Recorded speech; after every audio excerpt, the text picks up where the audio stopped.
The evening of February 16, 1974, teenagers filled the parking lot of Western Hills High School in Fort Worth, Texas.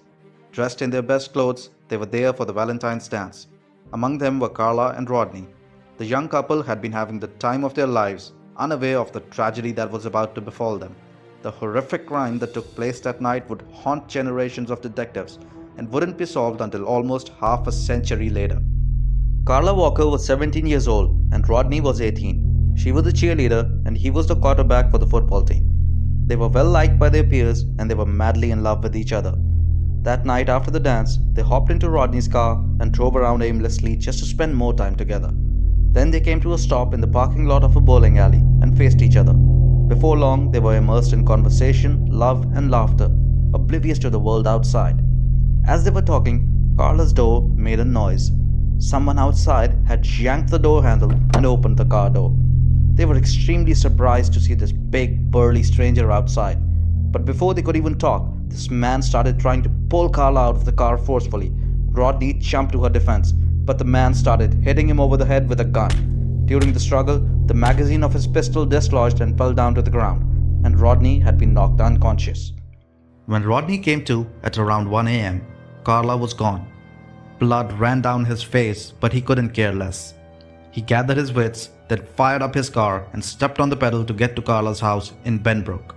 He drove over the lawn and slammed on the brakes. Inside the house were Carla's parents Leighton and Doris, Carla's younger brother Jim, and her older sister Cindy. Rodney frantically knocked on the front door of the house until Carla's dad opened the door. As soon as he saw Rodney with blood on his face and no sign of Carla, his heart sank. Before he could ask, Rodney yelled out, "They've got her, Mr. Walker! They're going to hurt her!" Carla's father, an ex-Air Force officer, upon hearing this, grabbed his pistol and drove to the bowling alley parking lot with Rodney. Doris called the cops and they rushed to the scene as well. There was no sign of Carla anywhere, but they did find two things: the magazine that Carla's abductor had dropped and Carla's purse. Over the next couple of days, the police searched for Carla all around town. Policemen drove around in their squad cars trying to locate the missing girl. They interviewed Rodney and people close to Carla. Rodney could have been a major person of interest in the case, but when detectives talked to him, they realized that Rodney was just a kid who was genuinely shaken and distraught by what had just happened. They asked him questions to which Rodney gave honest answers and told them as much as he could. All Rodney could tell them was that the perp was a white male, big in stature, wearing a brownish cowboy hat. Detectives asked students at Western Hills High if they knew of anyone who would want to hurt Carla. But there was nobody. Everybody loved Carla. Why would anyone want to hurt her? It didn't make any sense. Carla's family held out hope that Carla would surely be found. But it all came crumbling down 4 days after her abduction, when the police called Carla's parents with the worst news of their lives. Two officers, while out on patrol, had spotted a human body lying in a culvert near Benbrook Lake.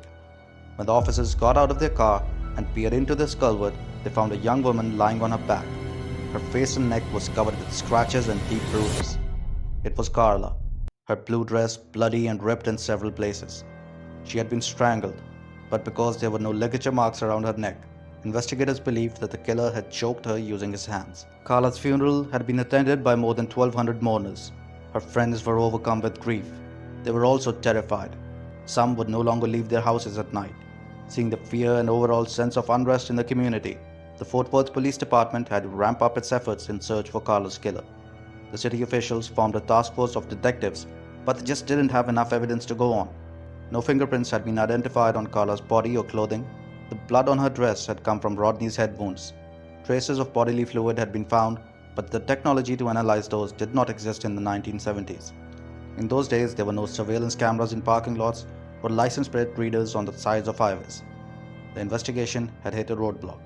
With nothing else to go on, detectives got to thinking, and at one of their meetings, they discussed another young woman who had been murdered almost exactly a year before Carla, a young woman named Becky Martin. Becky hadn't returned home after attending a night class at junior college. Her body was found almost 7 weeks later. But what intrigued the detectives most about Becky's murder was where her body had been found, in a culvert outside city limits. 2 dead girls in 2 culverts a year apart. Perhaps too eerie to overlook as a mere coincidence. The investigators began looking for a serial killer. By March, a month after Carla's killing, all the task force had to go on was one small lead: the magazine clip found in the bowling alley parking lot. It belonged to a newer model 22 caliber Ruger handgun. They asked the ATF to provide them the names of anyone living in Fort Worth who had purchased that model. The ATF came up with a list of a couple dozen people, and the task force set out to interview each of them. But yet again, the detectives came up short on producing a viable suspect for Carla's murder.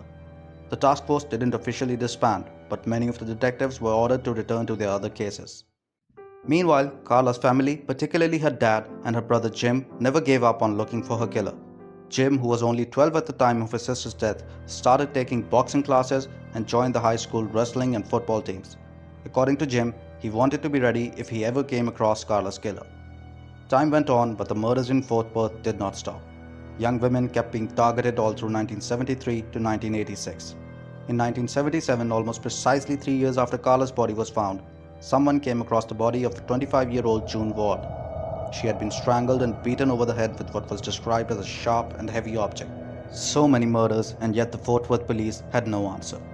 Years kept going by and no arrests were made. No suspect was identified. The innocent Fort Worth victims awaited justice, but they never found it. Meanwhile, Jim went to university and took courses in abnormal psychology and studied about serial killers to better understand the criminal mind. Jim and Carla's father, Layden, passed away in 1987, and their mother, Doris, lost her life in 2015.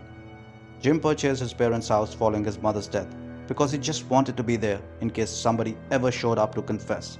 He regularly kept calling the cold cases unit of the Fort Worth Police Department, only to receive the same answer he already knew was coming. No new information. Please check back later.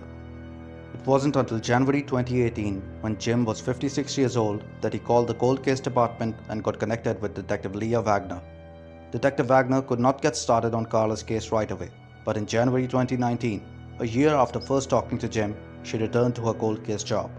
She was joined by Reserve Officer Jeff Bennett. They went over everything in the case files and came up with a list of about 80 people they considered worth talking to. Jim and his sister Cindy also sat down with Detective Wagner and Officer Bennett to talk about the case. And now that the detectives had an idea of what had transpired, what they really needed was physical evidence to actually solve the case. By this time, DNA technology had improved leaps and bounds, and if even the slightest usable trace of the killer could be found in Carla's clothes that were stored away in police storage, it could very likely lead to the killer. However, there were still hurdles. More than 44 years had passed, and nobody knew if the DNA would have degraded by now or not. Not only that, examining Carla's clothes would cost about $20,000, a considerable amount of money which the police department would rather spend on active cases. Nevertheless, Wagner and Bennett were determined to find a lead. Unbeknownst to them, fate already had a plan in motion. They got connected to Paul Holes, a retired homicide investigator who'd helped solve the Golden State Killer case and who hosted a true crime show on NBC's Oxygen network. Holes was intrigued by Carla's case, and in April 2019, his producers called Wagner and Bennett with an offer to pay $18,000 to cover the cost of DNA testing on Carla's clothes. The detectives were thrilled. There was a small stain of bodily fluids on Carla's clothing which could be used for DNA testing. A lab in California found just that, and they were successful in developing a full DNA profile. The bad news, however, was that there was no match to any known criminal offenders in the country. Another lab in Texas that also did genealogical mapping tried their luck, but their technicians couldn't find a match either. Feeling defeated, Holes did a show on the unsuccessful hunt for Carla's killer, and everybody thought that was the end of that. But this is where something positive happened in this story for once. That positive was Othram. Othram is a forensic DNA testing lab located just outside Houston, Texas. The CEO of Othram, David Mittelman, had spoken to Paul Holes about Carla's case, and he was confident that their modern technology would be able to find the killer using genome sequencing. When the detectives heard about this, it was time to make a tough decision, because the sample of bodily fluids they had came from a small stain, and most of it had already been utilized by the other two labs to conduct their tests. Their choices were wait for newer technology to come out or take a leap of faith and see what Othram could come up with. Detective Wagner and Officer Bennett did just that. They shipped off the last of the sample to Othram. On July 4th of 2020, Detective Wagner got the call she had been anxiously waiting for. She learned that the lab had been successful in connecting the DNA to a particular family tree. The last name was McCurley. Upon hearing this, Officer Bennett started flipping through his binders. Then his darting eyes stopped in one spot. He exhaled deeply, cleared his throat, and asked, "Is there a Glenn Samuel McCurley in this family?" Mittelman told him indeed there was, but he had died in 1972, so 2 years before Carla's murder. Bennett quickly retorted by asking, "Is there a Glenn McCurley Jr.?" Lo and behold, there was a Glenn McCurley Jr., and what's more, he was living in Fort Worth at the time of Carla's murder. But how did Bennett have his name? As it turns out, Glenn McCurley Jr. had been interviewed by the police back in 1974. He was one of the people who owned those 22 caliber Ruger pistols. But somehow he had passed a polygraph, which is also known as a lie detector test, and hence he'd been cleared by the police. Now the detectives finally had what they needed. On the afternoon of September 21st, 2020, police officers stepped onto the front porch of Glenn McCurley's residence and rang the doorbell. A 77-year-old man answered the door. Although he was 6 feet 3 inches tall and weighed 240 pounds, he appeared weak and frail. His thinning grey hair was brushed back over his head, and his eyes were sunken into his face. This was the man they had come for. McCurley was arrested and brought in for an interview. He first denied any involvement in the crime and even denied ever seeing Carla Walker. Then he made up a story of how he saw Rodney being violent with Carla and rescued her. But who saved someone and proceeds to murder them in cold blood? The detectives weren't buying any of his lies, and McCurley was booked. His trial took place in the latter half of 2021, where the DNA evidence, the 22 caliber Ruger recovered from his home, and the police interview were produced. McCurley pled guilty to the murder of Carla Jan Walker and was sentenced to life imprisonment with the possibility of parole in 2029. Jim Walker's relentless pursuit for his sister's killer had finally come to a close after 46 years. Glenn McCurley died in prison on 15th of July 2023. A seemingly normal family man convicted of murder had finally rid the world of his ominous presence. In his interview with the police, McCurley told the detectives completely different details about Carla's clothes on the night of the murder, which begs the question, was Carla Walker the only victim of Glenn McCurley, or had he confused her with another one of the Fort Worth victims? The police considered him a person of interest in at least 3 other killings, but sadly, we might never find out the whole truth. So that'll do it for today, folks. If you like this video, be sure to leave a like and subscribe to the channel for more. I would appreciate your support more than you'll ever know. Also, please feel free to drop any suggestions in the comment section on what you would like me to cover next. Until next time, stay safe and stay curious.